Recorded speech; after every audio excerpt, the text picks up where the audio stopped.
coming out here after 30 years. Yeah, I ain't got nothing, but I'm gonna have something because I'm rich in personality, you know, and I'm rich in love. My family love me, and that's really all that counts. Shout out to everybody out there, man, on Team Banky Pam, man. I appreciate the love, man. Everybody who's been rocking with me with these 33 years of prison stories, I appreciate the love, man. I feel it, you know, so let's just keep it moving, man. Let's keep this thing growing. And like I said, if you ain't subscribed and you watching this, man, shame on you. You know, go subscribe, man. I got 70-something% of the people who watch my videos have not took the time to hit that button and subscribe. So I'm asking you to please subscribe if you enjoy the content, man, and join this movement so we can keep this thing rolling and we can reach more people and we can get these stories out there, man, because I think they're stories that need to be told. There are lessons in these stories. People can learn from them. You can share them with the young people in your life. Try to keep them away from this penitentiary life because it ain't nothing nice about it. So with that being said, man, salute to everybody who's been rocking with me, and I appreciate y'all, man. Today, I want to talk about an officer today. But this is just not any officer. This is a different breed of officer. Like I told y'all in my other story about McGinnis, you know, one of the meanest, you know, officers I met, you know what I'm saying, rough, rugged. Well, this is the female version of that. This is the female version of probably the toughest female officer I ran into in my 33 years of incarceration. And I want to pronounce her name right. She had a funny last name. I think, I don't know, she might have been married to like an Italian dude or something, or whatever, you know, that name come from is not a normal name. Her last name, if I pronounced it right, was Zolly. We called her Zolly. You know, everybody on the compound knew her as Zolly, Lieutenant Zolly. And I tell you, my brother, she was something else in more ways than one. You know, she had a reputation on that institution, you know, for not going for nothing. I mean, absolutely zero tolerance. She was definitely not scared of you, definitely not scared of the administration, and definitely not scared to be on the compound with, you know, all these men. She just had a big heart. She was super aggressive. And just to paint a picture of y'all to what she looked like, you know, because I think it's relevant so you could just get an idea of who I'm talking about, get a visual. Well, I mean, you know, it's sad, but it's true. But, you know, most female COs that I've ran across anyway, you know, they ain't like, just lack of a better phrase, they ain't like no beauty contestants or nothing like that, you know. Not being mean, just being honest, you know. But Zolly was very attractive. She was an attractive lady, man. She was a little lighter than me, a little lighter complexion than me. You would say a light-skinned woman. She had a hourglass figure, you know. She was cute, you know. She just had this attitude about her that made you a lot of times just look past the cuteness, you know. And then, you know, like I say, when I say cute, I mean she was really cute. I mean, considering even though she was a female officer. And I know a lot of y'all say, well, we say in prison, sometimes you've been locked up so long you get what we call penitentiary eyes. So, you know, after a while, which all females are cute to a certain extent, but after a while when you in prison, as the year go on, you learn to appreciate women. You know, you can look at a woman and you gonna find the beauty in her. You gonna find the beauty in her. If she ain't got but one good quality, you gonna see it. You can believe that, you know. So, but it didn't apply to Zolly, man. Zolly was a nice looking woman. No matter where she went, she would be considered a nice looking woman. And she could stand beside anybody as far as, you know, her shape and the way she looked. But with all that being said, that paint the picture of y'all about, you know, what she looked like. She probably was about 5'2", 5'3", you know, maybe 135 pounds, 40 at the most. And man, she was what do you call them things? A Wolverine, man. She was a She was a vicious thing when she get mad. She didn't care, you know. And in prison, a lot of dudes get to the point where they, you know, they resent authority because of the people that's in authority will abuse their authority. You know, so you get to a point sometimes where you resent authority. So every time you see someone or they trying to, you know, impose their will on you or tell you to do this or do that, you automatically got an attitude because they automatically got an attitude. So with Zolly, man, that's how she was. She would pull straight up on you. Hey, where you supposed to be? Where you supposed to be? You better get where you need to go. You need, and, you know, and dudes will bark back. But when you bark back at Zolly, you know, it ain't like an average woman. You know, because it didn't matter how big you was or what your reputation was or what. You bark back at Zolly, Zolly barks straight back at you. You know, hey, you need to get to where you going. You need to go right now. I'm going when I get there. You better get out my face. Get me out your face. Get me out your face. That was Zolly, you know, and she won't scared. You know, oh, I'll knock you out. Yeah, come on with it. Come on with it. I mean, she ready. You know, she just was ready. You know, I heard, I can't confirm this, but I heard she had a military background, which I could believe to a certain extent because of the way she act. I could believe she had a military background. But I do know for a fact she was not scared and she was not timid and she would not back down. And that is a fact. And anybody who's been on that Greensville knows Zolly, man. If they've been there for a while, they knew Zolly. Zolly was there for the most part of over 20-some years, you know. But like I said, as mean as she was to convicts, she had the same personality towards her officers. If she caught one of the officers slipping and slacking, she was down on them, man. I mean, she yelled at them, you know, belittled them. And that right there caused the dynamic of how I view that her career went. And I've talked to other officers too over the years who told me the same thing. Zolly had built up a reputation so much at being so strict and by the book that not only did the convicts knew not to trust her, her own co-workers didn't trust her. You know, they didn't trust her neither because they knew if they were doing anything out of bounds, anything wrong, that she was going to report her. You know, so it was a crazy dynamic. Zolly is probably the only female or only lieutenant of female or male that I knew that was a lieutenant for so long. She had got to a apex in her career where they didn't want her to go no higher because it wouldn't have benefited them, because she'd get more of them in trouble than she would us. And they just left her right there at a lieutenant. You know, I seen people come in as regular officers while Zolly was already a lieutenant.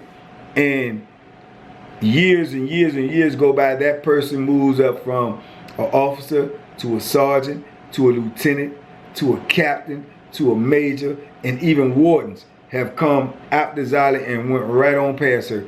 They would not let her advance. They would not let her go no more further than a lieutenant, because I personally believe they didn't trust her, because the system is corrupt. It ain't no ands, ifs, or buts about it. So if you got a corrupt system and you got her and she get in a position where she see you doing some other stuff, she's going to tell her. She's going to tell on you just as sure as grits as groceries. Zolly is going to tell it, you know. So let me give y'all a little bit of the history of some of the things I was around to witness with Zolly, man. I remember one time I seen her in the hallway. I probably was in 7 building. And she was upstairs and they was issuing out something that we had to have. It may have been property. And one of the inmates had got to arguing with her. And it was a white dude, you know. And he was arguing with the property officer about the property he was supposed to be receiving. It wasn't correct. So she was telling him that that's all she had, and you know, la la la, that's it. It ain't need to talk about it no more. But he was, you know, he was not backing down. He was screaming at her. He was hollering, yelling, cussing.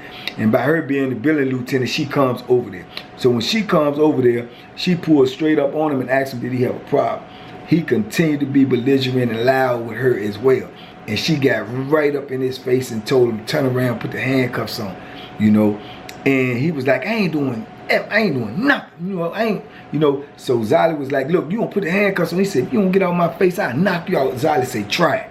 Try it. You know. And sure enough, he swings on it. Boom, hit her. Knock her down. She fall down on the floor. She's scrambling to get up, man. She got up and she charged him and grabbed him. And they tussled down to the ground. And they sitting there, they rumbling. You know, then all the police come running in there because they coming.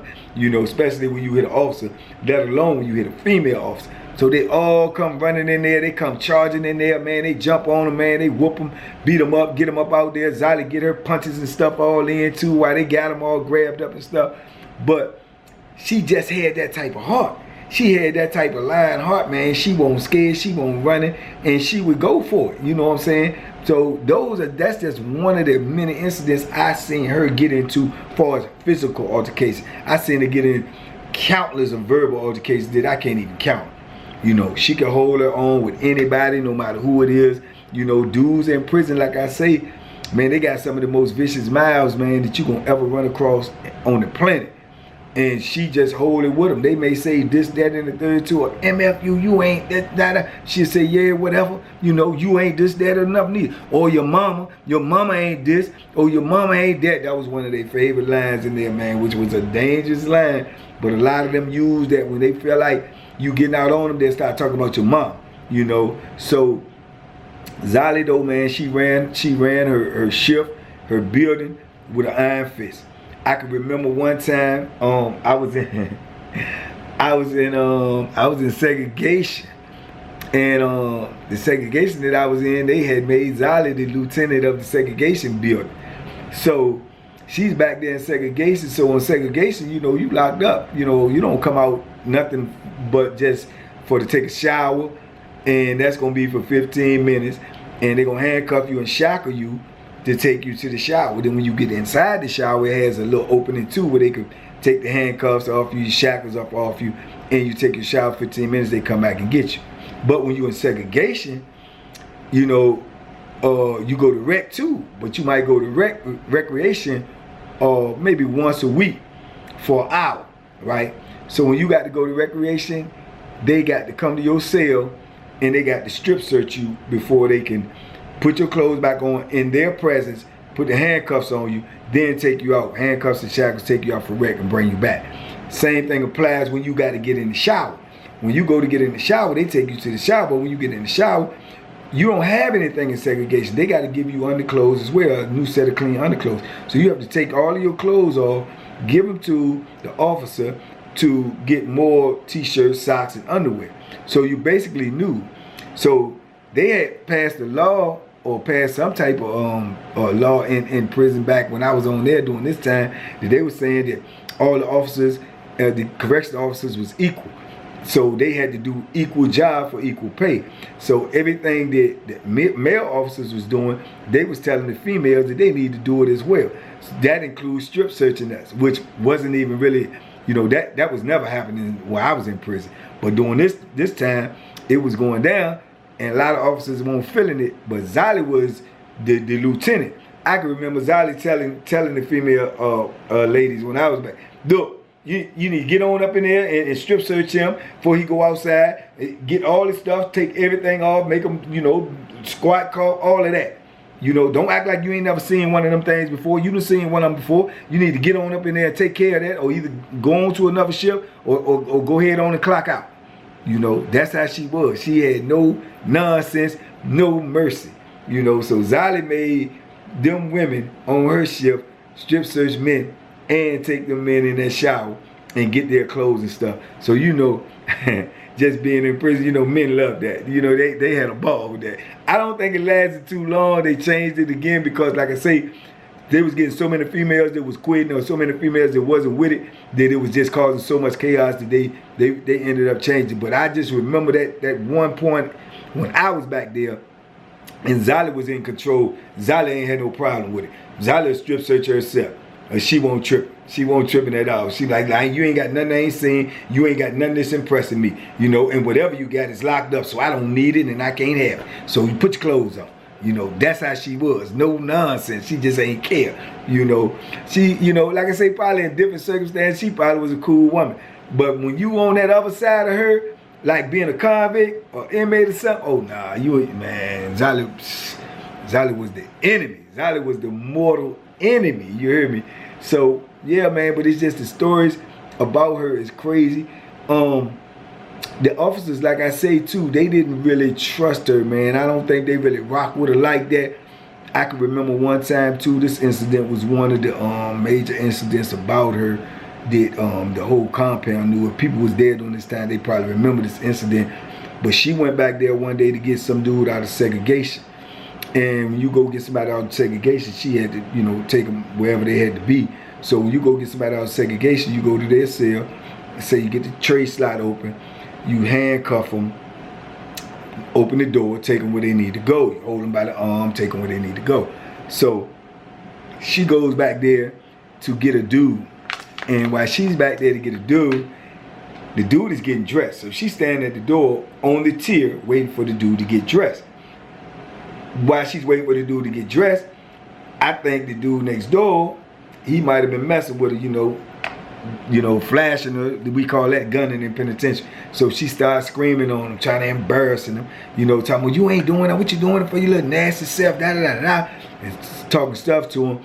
And then, like I told you, you get into, you know, somebody might be doing that to your mom. She started talking about his mom. So he took it personal.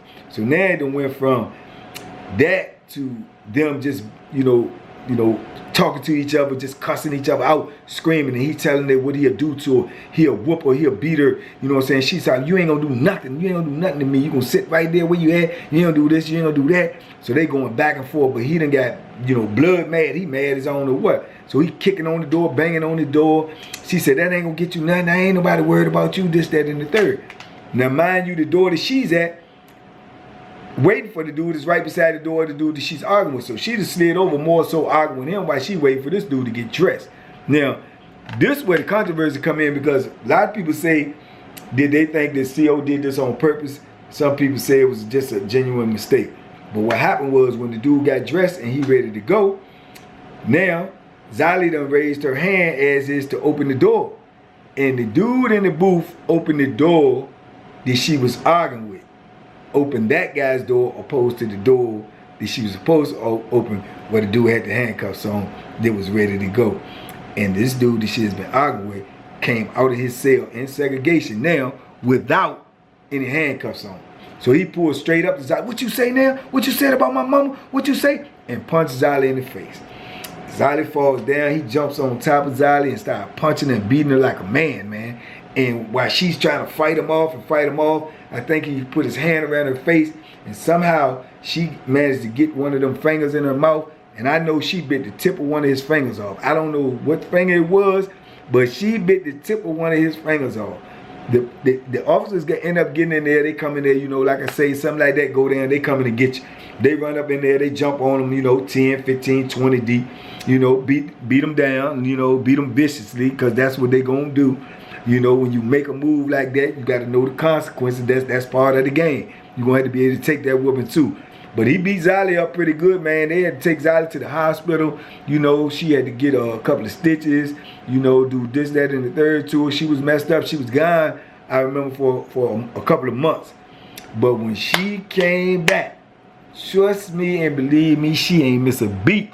You know, she ain't miss a beat. Will still jump right up in your face when you say something. Still ready to go. Still trained to go. That ain't hurt me. That ain't bother me. You know, that's part of the game. You know what I'm saying? That's part for the course. She won't trip.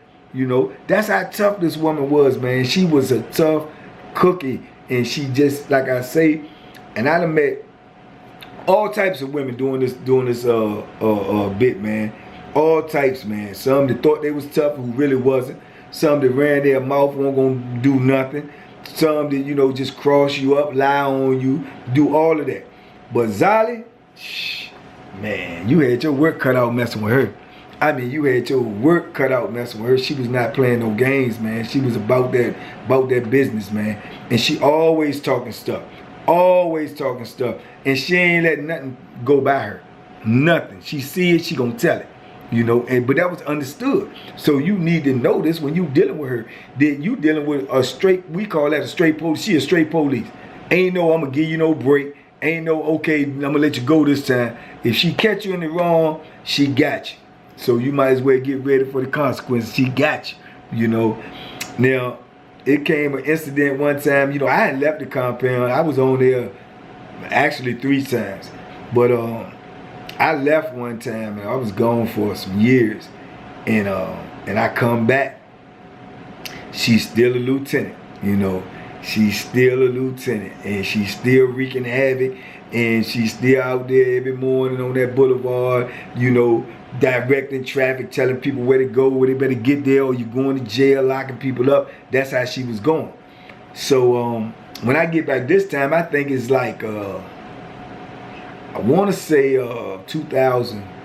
I want to say 2004, right? And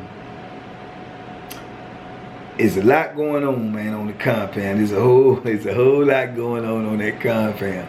So I get on there, and I'm trying to get back in graphic design class. I was taking a graphic design class where I was. So you get transferred. I'm trying to get back in the class over here with the graphic design class. So as I'm waiting to try to get in the graphic design class, I end up put my paperwork in, submit my stuff. I had to go on the waiting list and everything. And I ended up getting in there in about a month or 2. So when I get in there, man, there's a brand new teacher in there. It's a dude. It's a dude maybe a little older than me, you know, around the same age. And he's a brother. And he teaches the class, you know, and it's a good environment in there. It's nice in there, you know what I'm saying? Everybody in there doing their thing, you know, working towards, you know, whatever they want to do, get into what you call it, graphic arts, or get into advertisement, or get into just drawing and everything. It's a good class, so you can learn all of this stuff in there, and it was a good environment in there. So I enjoyed the class a lot. Unfortunately, I didn't get, you know, my chance to finish the class. Well, not that time, or in that environment, because old Zolly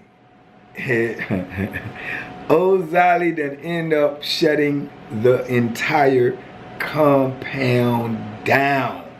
I mean, she shut the whole prison down. Greensville is the biggest prison in Virginia, bar none. 3 institutions in one. 4 if you count segregation building. Zolly shut the whole compound down with her police tactics. Man, I can remember this like it was yesterday. It was just crazy. It was one of them events, man, that wouldn't nobody remember, because this was when Zolly shook up the entire Greensville population.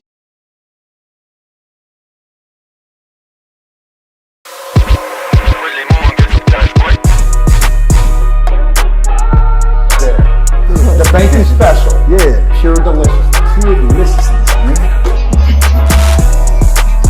My name is Banky, man. Everybody calls me Banky. That's the name that I got from my grandmother when I was young. I'm coming out here after 30 years. Yeah, I ain't got nothing, but I'm gonna have something because I'm rich in personality, you know, and I'm rich in love. My family love me, and that's really all that counts.